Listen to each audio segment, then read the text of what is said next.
Paytm வழங்கும் இண்டாய் Chennai lid fest வரும் April 5 மற்றும் 6 தேதிகளில் சென்னை மீனம்பாக்கம் ஏஎம்ஜேஎன் கல்லூரியில் நடைபெற உள்ளது. அனைவரும் வருக, அனுமதி இலவசம். இண்டாய் சென்னை லிட் ஃபெஸ்ட் 2025. 1,86,000 கோடி ரூபாய் ஒரே ஒரு தனியார் நிறுவனம் ஒரு ஆண்டுல அவர்கள் நாட்டுக்கு அளித்திருக்கக்கூடிய வரி மட்டுமே 1,86,000 கோடி. யோசிச்சு பாருங்க. இன்னைக்கு இந்தியாவுடைய வளர்ச்சி என்பது தனியார் நிறுவனங்கள் வளர்றாங்க, தனி மனிதன் வளர்றாங்க. தனி மனிதனுடைய வளர்ச்சியும் மிக பிரம்மாண்டமாக இருக்கிறது. நாட்டினுடைய வளர்ச்சி உலகத்தினுடைய முதல் பொருளாதார பெரிய நாடாக மாறும் பொழுது நிச்சயமாக அந்த நாட்டில் வறுமை என்கின்ற வார்த்தை இருக்கக்கூடாது. வேணா வறுமையை வச்சுக்கிட்டு முதல் பொருளாதார நாடாக வருவதிலே பிரயோஜனம் இல்லை. இன்னைக்கு சொல்லிக் கொடுக்கக்கூடிய கல்வி இன்னைக்கு இருக்கக்கூடிய இந்தியாவுக்கு பயன்படுச்சுன்னா நாம் சொல்லிக் கொடுக்கக்கூடிய கல்வியில ஏதோ தவறு இருக்கிறது என்பது அர்த்தம். இன்னைக்கு சொல்லிக் கொடுக்கக்கூடிய கல்வி 20 ஆண்டுகள் கழித்து வரப்போகின்ற நாட்டிற்கு பயன்பட்டால் தான் அந்த பள்ளிக்கூடம் அந்த கல்வியை சரியாக சொல்லிக் கொடுக்கிறாங்க அர்த்தம். இன்னைக்கு எனக்கு புரியலைங்க. செக்குலர் எஜுகேஷன் அப்படிங்கிற வார்த்தையை பயன்படுத்துறாங்க. ஐயா, எங்க பள்ளிக்கூடத்துல செக்குலர் எஜுகேஷன். ஐயா, செக்குலர் எஜுகேஷன் என்கின்ற வார்த்தை என்னன்னா உண்மையான அர்த்தம் எந்த ஒரு மதத்தையும் சிறுமைப்படுத்தாமல் இருப்பதுதான் செக்குலர் எஜுகேஷன். எந்த ஒரு மதத்தை பற்றியும் பேசாமல் இருப்பது செக்குலர் எஜுகேஷன் கிடையாது. அது இந்து மதத்தை பின்பற்றக்கூடிய குழந்தையாக இருந்தாலும் மற்ற மதத்தினுடைய அடிப்படையை அந்த குழந்தைக்கு நம்ம சொல்லிக் கொடுத்துதான் பள்ளிக்கூடத்தை விட்டு வெளியே அனுப்பணும். அந்த குழந்தைக்கு இதெல்லாம் சொல்லி கொடுத்து அனுப்பிச்சா தாங்க ஐயா இந்து முஸ்லீம் சண்டை வராது. இல்லாட்டி வந்துகிட்டே தான் இருக்கு. நான் எல்லா பள்ளிக்கூடத்திலையும் என்னோட பேச்சுல இந்த பாயிண்ட் நான் சொல்றேன். குழந்தைக்கு ஆன்மீகத்தை தர்மத்தை மாற்று மதமாக இருந்தாலும் எடுத்து சொல்லி கொடுங்க. 12ஆம் வகுப்புக்குள்ள அவங்களுக்கு என்ன மனது உருவாகிறதோ அதுதான் அவருடைய வாழ்க்கை. அதன் பிறகு அது உருவாகும். 100க்கு 99.99% இந்தியாவிற்கு 2036 ஒலிம்பிக் போட்டி நம்முடைய நாட்டுக்கு நம்முடைய காலத்துல கிடைக்க போகுது முதல் ஒலிம்பிக் போட்டி. அதனால ஒரு பள்ளிக்கூடமுமே 20% நேரத்தை விளையாட்டுக்கு தயவு செஞ்சு நீங்க ஒதுக்கு. தமிழ்நாடு, ஆந்திரா, கர்நாடகா, இந்தியா முழுவதுமே 20,000 குழந்தைகள் ஸ்டேட் லெவல்ல பெர்ஃபார்ம் பண்ணாதான் நேஷனல் லெவல்ல ஒலிம்பிக் ஈக்குவலன்ட் சாம்பியனை உருவாக்க. யோசிச்சு பாருங்க, 20,000 பேர் போன்ற ஒரு ஆண்டு விழாவில் ஒரு 2 கருத்துக்களை உங்களிடம் பரிமாறுவதற்கு ஒரு பெரிய வாய்ப்பை ஏற்படுத்தி கொடுத்திருக்கிறாங்க. ஏன்னா பெற்றோர்கள் இத்தனை பேர் ஒரே இடத்துல நாம் சந்திப்பதற்கு கூட ரொம்ப அபூர்வமா இருக்கு. காரணம், பெரும்பாலும் அரசியல் மேடைகளா போயிருங்க, அரசியல் பேச்சுக்கள் அது மாறி. ஆனா பொதுவான ஒரு மேடையில சில பொதுவான கருத்துக்களை பேசுவதற்கு ஒரு பெரிய விழாவாக நான் பார்க்கின்றேன். அதுவும் ஒரு மாறுகின்ற இந்தியா, வளர்கின்ற ஒரு இந்தியால எதை வேண்டுமானாலும் சாதிக்க முடியும் என்கின்ற நம்பிக்கை கொடுக்கக்கூடிய பாரத நாட்டுல உங்களுடைய குழந்தைகள் வளர்ந்து கொண்டிருக்கின்றார். 20 ஆண்டுகளுக்கு முன்பு, 25 ஆண்டுகளுக்கு முன்பு இது போன்ற நம்பிக்கையை இந்தியா அப்ப கொடுக்கலைங்க ஐயா. வேலை வாய்ப்பு தடுமாற்றம் இருந்தது, வளர்ச்சி அடைவதிலே பிரச்சனை இருந்தது, படித்தவர்கள் எல்லோருக்கும் வேலை கிடைக்குமா, எம்ப்ளாய்மெண்ட் எக்ஸ்சேஞ்ச் எல்லாம் நிரம்பி வழிஞ்சிச்சு. தனியார் துறையினுடைய வளர்ச்சி மிக குறைவாக இருந்தது. இன்னைக்கு பாத்தீங்கன்னா இந்தியாவுடைய வளர்ச்சி ஒரு பெரும் வளர்ச்சி பாதையில் இருக்கும். இந்தியாவுடைய ஒரே ஒரு தனியார் நிறுவனம் ரிலையன்ஸ் இண்டஸ்ட்ரீஸ் அப்படிங்கிற ஒரு நிறுவனம் இந்த ஆண்டு மட்டுமே அவர்கள் செலுத்தி இருக்கக்கூடிய வரி 1,86,000 கோடி ரூபாய். ஒரே ஒரு தனியார் நிறுவனம் ஒரு ஆண்டுல அவர்கள் நாட்டுக்கு அளித்திருக்கக்கூடிய வரி மட்டுமே 1,86,000 கோடி. யோசிச்சு பாருங்க. இன்னைக்கு இந்தியாவுடைய வளர்ச்சி என்பது தனியார் நிறுவனங்கள் வளர்றாங்க, தனி மனிதன் வளர்றாங்க. தனி மனிதனுடைய வளர்ச்சியும் மிக பிரம்மாண்டமாக இருக்கிறது. நாட்டினுடைய வளர்ச்சி உலகத்தினுடைய நாடுகள் வரிசையில் 5வது பெரிய பொருளாதார நாடாக இருக்கின்றோம். $4 டிரில்லியன் என்கின்ற ஒரு எண்ணத்தை அடைந்திருக்கின்றோம். இன்னும் 3 ஆண்டுகள்ல உலகத்தினுடைய 3வது பெரிய பொருளாதார நாடாக மாறுகின்றோம். எதற்காக அதை சொல்றாங்க? நீங்கள்லாம் வளர்ந்த பொழுது, ஏன் ஒரு 10 ஆண்டுகளுக்கு முன்பு உலகத்தினுடைய 11வது பெரிய பொருளாதார நாடாக இருந்தோம். 11வது 10 ஆண்டுகளுக்கு முன்பு, நான் 30 ஆண்டுகளுக்கு முன்பே போகலை. இன்னைக்கு 5வது பெரிய பொருளாதார நாட்டில் இருக்கும். இன்னும் இன்னையிலிருந்து 3வது ஆண்டு விழா 2026, 27, 28 2028 ஆண்டு விழா இந்த பள்ளிக்கூடத்தில் நடக்கும் பொழுது உலகத்தினுடைய 3வது பெரிய நாடாக மாறி இருப்போம். கண் முன்னாடி நடந்துகிட்டு இருக்கிறது. இன்னும் ஜப்பான், ஜெர்மனி அவங்க 2 பேருமே 4, 3 இடத்துல இருக்காங்க. அவங்கள முந்தி நமக்கு மேல அமெரிக்கா, அமெரிக்காவுக்கு பிறகு சைனா, சைனாவுக்கு பிறகு இந்தியா வந்து இன்னைக்கு படிக்கக்கூடிய குழந்தைகள் எல்லாமே இவர்கள் இந்த பள்ளியிலிருந்து வெளியே வந்து கல்லூரியில படித்து முடித்து விட்டு டிகிரியை வாங்கி இருக்கும் பொழுது 3 பெரிய நாடுகள்ல ஒரு நாட்டுல அவர்கள் வாழ்வார்கள். நமக்கு அந்த பாக்கியம் கிடைக்கல, நம்முடைய குழந்தைகளுக்கு அந்த பாக்கியம் கிடைக்க போகுது. 3 பெரிய நாட்டுல 3வது பெரிய நாடு. இந்த குழந்தை செல்வங்கிட்ட நாம் எதிர்பார்ப்பது, 3வது பெரிய நாட்டுல நீங்க வாழ்றீங்க பொருளாதார அடிப்படையில, உங்களுடைய காலகட்டம் 30-40 ஆண்டுகள்ல உலகத்தினுடைய முதல் நாடாக பொருளாதாரத்தில் நீங்கள் மாற்ற முடியுமா அப்படிங்கிறத நம்முடைய குழந்தை செல்வங்கிட்ட நம்ம எதிர்பார்க்கிறோம். உலகத்தினுடைய முதல் பொருளாதார பெரிய நாடாக மாறும் பொழுது நிச்சயமாக அந்த நாட்டில் வறுமை என்கின்ற வார்த்தை இருக்கக்கூடாது. வேற வறுமையை வச்சுக்கிட்டு முதல் பொருளாதார நாடாக வருவதிலே பிரயோஜனம் இல்லை. அந்த குழந்தை வித்தியாசமா யோசிக்கணும். இந்த நாட்டில் வறுமையை நான் எப்படி ஒழிக்க போகின்றேன், அந்த குழந்தை யோசிக்கணும். அந்த குழந்தை அது மட்டும் யோசிக்க போறதில்லை, ஊழல் என்கின்ற பெருச்சாலையை எப்படி நான் ஒழித்து கட்ட போகின்றேன் என்பதையும் அந்த குழந்தை யோசிக்கணும். அது ரொம்ப முக்கியம். அதையும் அந்த குழந்தை யோசிக்கணும். ஒரு வளர்ச்சி அடைந்த நாட்டில் இருக்கக்கூடிய எல்லா வசதிகளையும் நம்முடைய நாட்டிற்கு எப்படி கொண்டு வரணும் அதையும் இந்த குழந்தை யோசிக்கணும். அதனால் எப்பொழுதுமே நாம் சொல்லுவோம், education is a lagging indicator ஒரு வார்த்தையை பயன்படுத்தும். இன்னைக்கு சொல்லிக் கொடுக்கக்கூடிய கல்வி இன்னைக்கு இருக்கக்கூடிய இந்தியாவுக்கு பயன்படுச்சுன்னா நாம் சொல்லிக் கொடுக்கக்கூடிய கல்வியில ஏதோ தவறு இருக்கிறது என்பது அர்த்தம். இன்னைக்கு சொல்லிக் கொடுக்கக்கூடிய கல்வி 20 ஆண்டுகள் கழித்து வரப்போகின்ற நாட்டிற்கு பயன்பட்டால் தான் அந்த பள்ளிக்கூடம் அந்த கல்வியை சரியாக சொல்லிக் கொடுக்கிறாங்க அர்த்தம். அதனால் நிச்சயமாக எனக்கு பெரிய நம்பிக்கை இருக்கு. இன்னைக்கு சொல்லிக் கொடுக்கக்கூடிய கல்வி என்பது இந்த குழந்தைகள் எல்லாம் 20 ஆண்டுகள் கழித்து எப்படிப்பட்ட பாரதம் இருக்க வேண்டும் என்கின்ற ஒரு எண்ணத்தை, கற்பனையை அவர்கள் மனதிலே விதைத்துக் கொண்டிருக்கிறது. அதனால்தான் குழந்தை செல்வங்கள் நன்றாக உணர்ந்து கொள்ள வேண்டும். அவங்க வேற பக்கம் இருந்தாலும் கூட பெற்றோர்கள் நன்றாக உணர்ந்து கொள்ள வேண்டும். உங்க குழந்தை படிச்சு முடிச்சுட்டு வெளியே வரும் பொழுது உலகத்தினுடைய 3வது பெரிய பொருளாதார நாட்டினுடைய குடிமகனாக வெளியே வர போறான். அந்த குழந்தைகிட்ட நம்ம அதிகமா எதிர்பார்க்க போறோம். எனக்கு 51 லட்சம் கோடி ரூபாய் பட்ஜெட் போடுறோம். நம்ம நாடு கடைசியாக இந்த மார்ச் பிப்ரவரியில போட்ட பட்ஜெட் 51 லட்சம் கோடி. இன்னும் 5 ஆண்டுகள் கழித்து நம்ம பட்ஜெட் போட்டோம்னா 1 லட்சம் கோடியை தாண்டி இருக்கு. அவ்வளவு நிதி நம்ம சம்பாதிக்கிறோம், செலவு பண்றோம். 51 லட்சம் கோடி ரூபாய் நம்ம ஒரு ஆண்டுக்கு இந்த நாடு செலவு செய்கிறது. எல்லா விதமான மக்களுக்கும் செலவு பண்றோம்.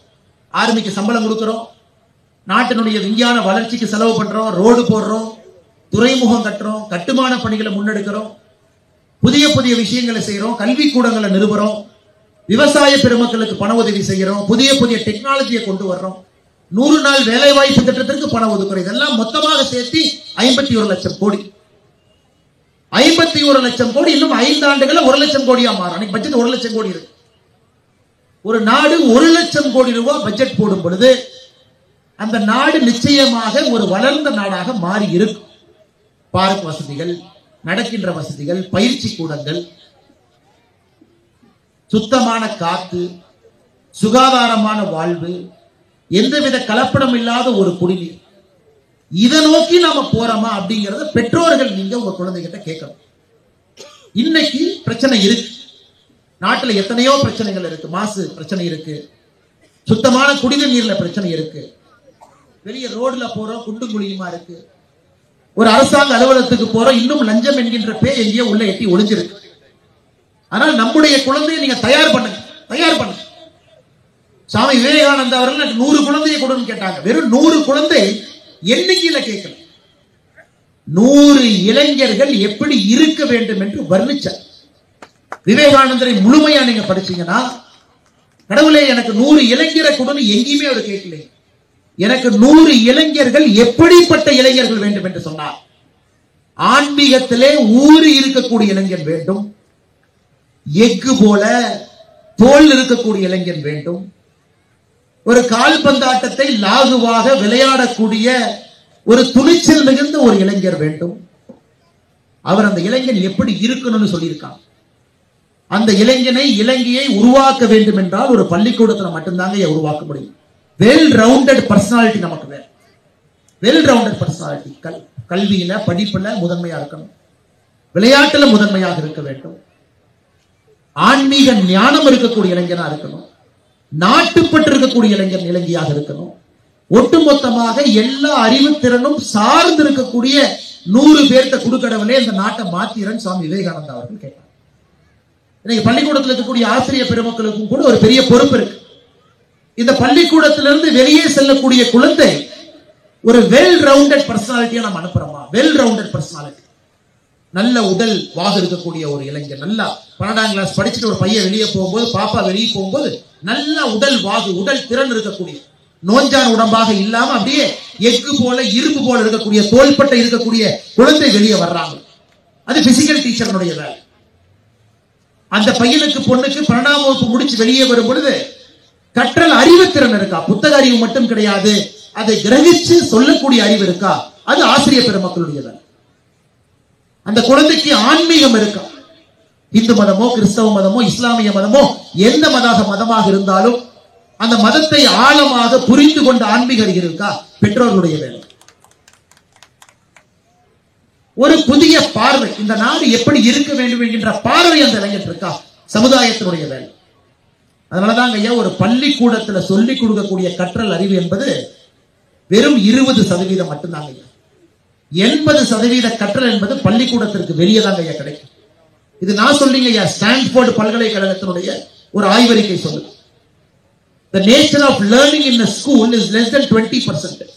20% குறைவாக மட்டும்தான் கற்றல் என்பது பள்ளிக்கூட சுவருக்குள்ள கிடைக்குங்க. 80% வெளியே. அந்த வெளியே கிடைக்கிற அறிவை ஊட்டுகின்ற பொறுப்பு ஒரு சமுதாயத்திற்கு, ஒரு பெற்றோர்களுக்கு இருக்கு. ஒரு டவுன் பஸ்ல ஒரு குழந்தை ஏறி இறங்குறாங்கன்னா அங்க அறிவு இருக்கு. வெளியே நாம எப்படி நடந்துக்கிறோம் அதை ஒரு குழந்தை பார்க்கிறான், அங்க அறிவு கிடைக்கும். குழந்தை வீட்டுக்குள்ள தந்தை தாயும் எப்படி நடந்துக்கிறாங்க, அங்கிருந்து அறிவு கிடைக்கும். ஆணும் பெண்ணும் சமம் என்கின்றோம், ஆனா வீட்டுல அப்பா அம்மாவை சரியா நடத்துறாங்களா?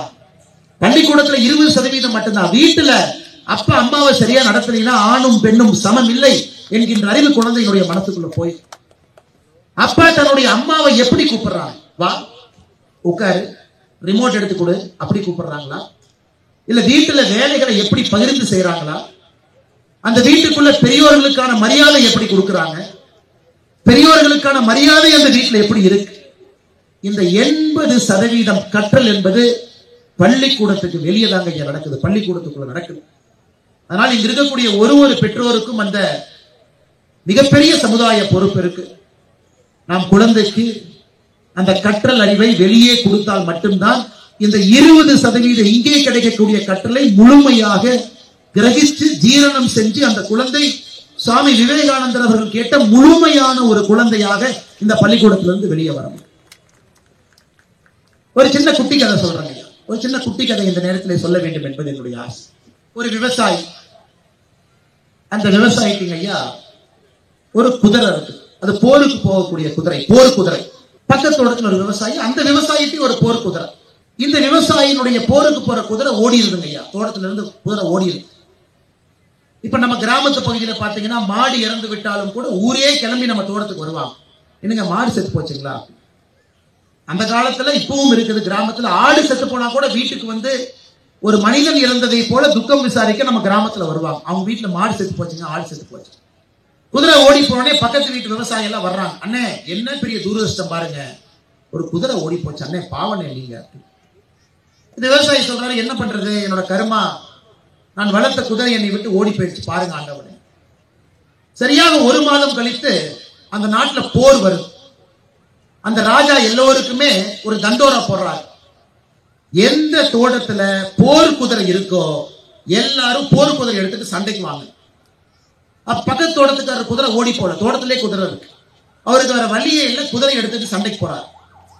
சண்டையில அவர் இறந்து விடுகின்றார். அப்ப இந்த விவசாயி பக்கத்து தோட்டத்துக்கு போறார். அண்ணா, நான் குதிரை ஓடி போனனால நான் தப்பிச்சேன், குதிரை இருந்தனால நீங்க செத்து போயிட்டீங்க. அப்ப உலகம் என்ன சொல்லுதுன்னா, ஐயோ பாவம், குதிரை வச்சிருந்தா கெட்ட நேரம் செத்து போயிட்டாரு பாருங்க. அதுக்கப்புறம் மறுபடியும் இந்த முதல் விவசாயி தோட்டத்துக்கு வர்றார். குதிரை ஓடி போன விவசாயி, ஓடி போன குதிரை இன்னொரு குதிரையை கூட்டிட்டு 2 குதிரை தோட்டத்துக்கு வருது, ஜோடி குதிரையா வருது. ஊர் மக்கள் சொல்றாரு, என்ன அதிர்ஷ்டம் பாருங்க, ஒரு குதிரை காணாம போச்சு, ஆனா 2 குதிரை தோட்டத்துக்கு வந்திருக்கு, பெரிய லக்குனே உங்களுக்கு. ஆமா, நான் ஏதோ நல்லது பண்ணிருப்பேன் இருக்கு, 2 குதிரையா கிடைச்சிருச்சு பாருங்க. அந்த விவசாயினுடைய பையன், அப்பா இந்த குதிரை மேல ஒரு சவாரி போட்டுமான்னு கேட்கிறான். இந்த விவசாயி சொல்றாரு, தம்பி குதிரை இப்பதான் ஓடி போய் வந்துச்சு, கூட ஒரு ஜோடி குதிரை வந்திருக்கு, எப்படி தெரியும்? இல்லப்பா நான் சவாரி போறேன். அந்த கூட வந்த குதிரையின் மீது சவாரி போய் குதிரை தூக்கி போட்டு கீழே முதிச்சு கழுத்துடைஞ்சு விவசாயினுடைய பையன் இறந்தார். இந்த கதையினுடைய கருப்பொருள் என்னங்க ஐயா? இந்த கதையினுடைய கருப்பொருள் என்ன? முதல் விவசாயி குதிரை ஓடி போச்சு, நம்முடைய பார்வை ஐயோ ஏதோ தப்பு பண்ணிருக்கான், ஆண்டவன் தப்பு நிலை பண்ணிட்டாரு. அதே பக்கத்தில் விட்டு விவசாயிட்ட குதிரை இருந்துச்சு, குதிரை இருந்தனால அந்த விவசாயி செத்தான். ஓடி போன குதிரை இன்னொரு குதிரையை கூட்டிட்டு வந்துச்சு, அதனால இந்த விவசாயினுடைய பையன் செத்தான். இதுல என்ன கருப்பொருளுங்க ஐயா? ஒரு வாழ்க்கையில வெற்றி என்பது தோல்வி என்பது நாம் பார்க்கின்ற பார்வையில மட்டும்தான் இருக்குது அப்படிங்கறதான் கருப்பொருள். குதிரை இருந்தாலும் பிரச்சனை, இல்லைனாலும் பிரச்சனை. ஒரு குதிரை ஓடி போன குதிரை 2 குதிரையில வந்தாலும் பிரச்சனை. இந்த அறிவு எதிலிருந்து கிடைக்குங்க ஐயா?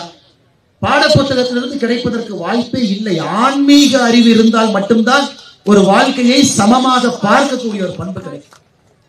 இன்னைக்கு எனக்கு புரியலைங்க ஐயா, செக்குலர் எஜுகேஷன் அப்படிங்கிற வார்த்தையை பயன்படுத்துறாங்க. ஐயா எங்க பள்ளிக்கூடத்துல செக்குலர் எஜுகேஷன், ஐயா செக்குலர் எஜுகேஷன் என்கின்ற வார்த்தை என்னன்னா, உண்மையான அர்த்தம் எந்த ஒரு மதத்தையும் சிறுமைப்படுத்தாமல் இருப்பதுதான் செக்குலர் எஜுகேஷன். எந்த ஒரு மதத்தை பற்றியும் பேசாமல் இருப்பது செக்குலர் எஜுகேஷன் கிடையாது. ஒரு மதத்தை சிறுமைப்படுத்தாம எல்லா மதத்தையும் சமமாக மதிக்கக்கூடிய ஒரு கல்வியை செக்குலர் எஜுகேஷன். இன்னைக்கு நம்முடைய பள்ளிக்கூடத்துல தேவை ஒரு மதத்தை சார்ந்த எல்லா மதத்தையும் சொல்லிக் கொடுக்கக்கூடிய கல்வி ஒரு பள்ளிக்கூடத்துல கொஞ்சமாச்சு இருக்கணும். ஒரு பள்ளிக்கூடத்துல அரசு சொல்றாங்களோ இல்லையோ, பகவத்கீதையினுடைய 18 சாப்டரை அவங்க சொல்லி கொடுக்கணும்.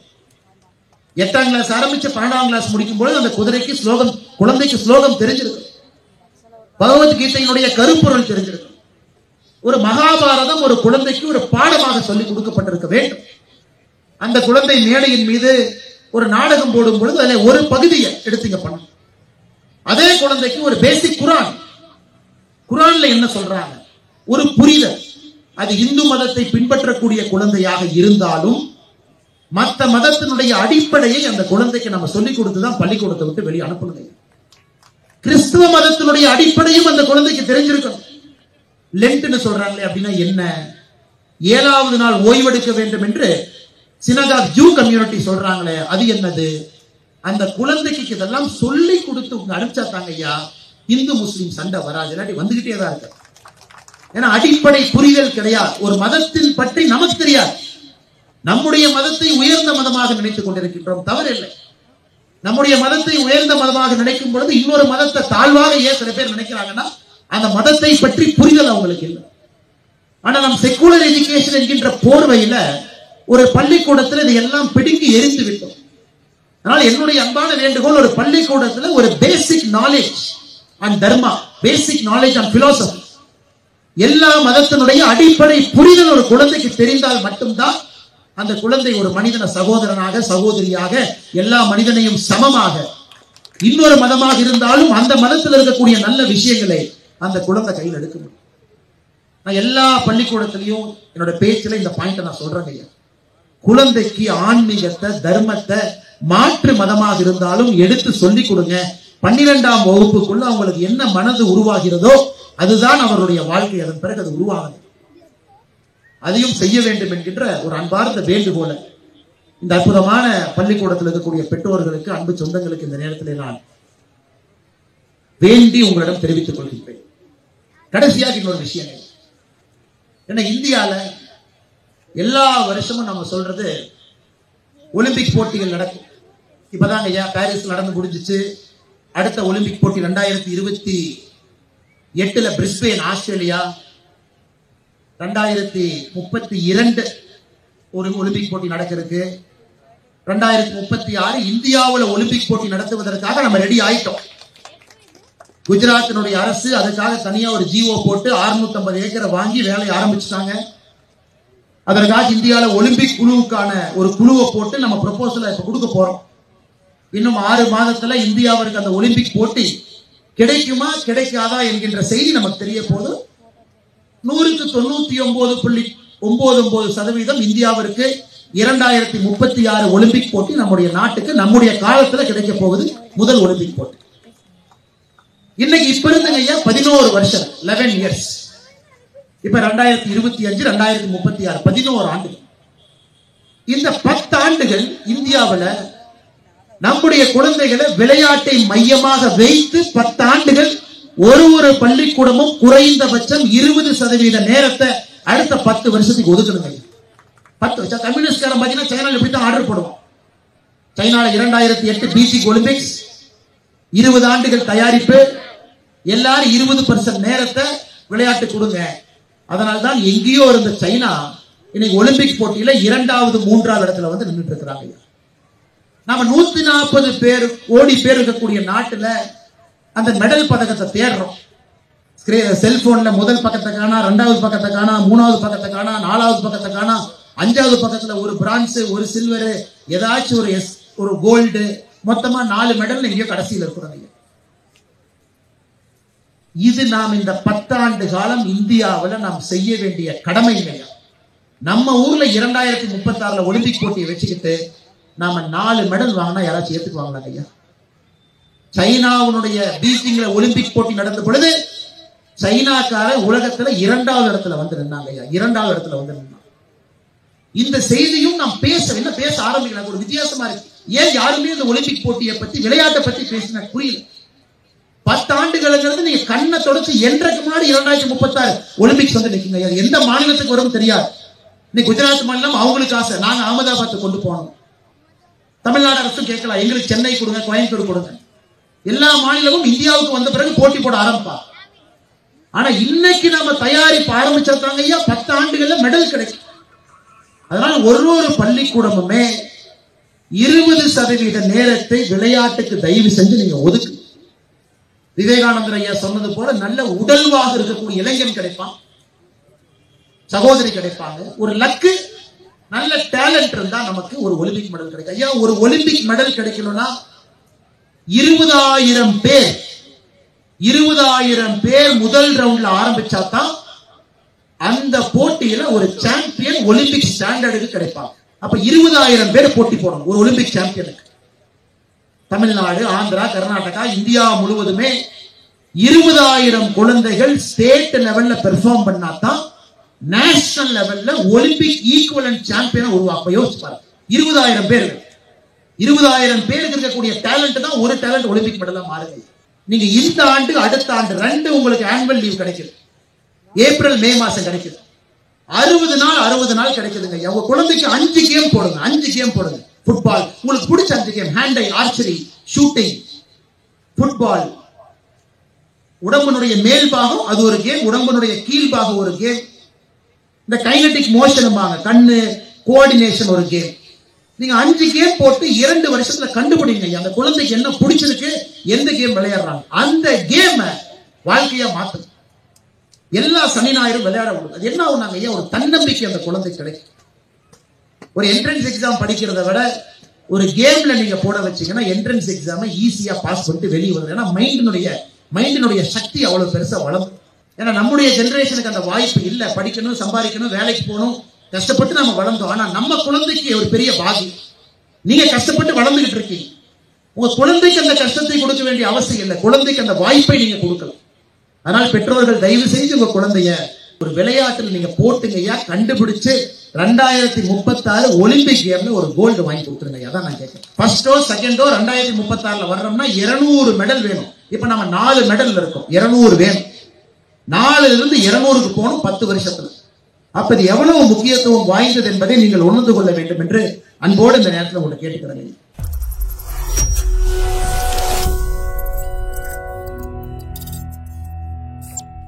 பேடிஎம் வழங்கும் இண்டாய் சென்னை லிட் ஃபெஸ்ட் வரும் ஏப்ரல் 5 மற்றும் 6 தேதிகளில் சென்னை மீனம்பாக்கம் ஏஎம் ஜெயின் கல்லூரியில் நடைபெற உள்ளது. அனைவரும் வருக, அனுமதி இலவசம். இண்டாய் சென்னை லிட் ஃபெஸ்ட் 2025.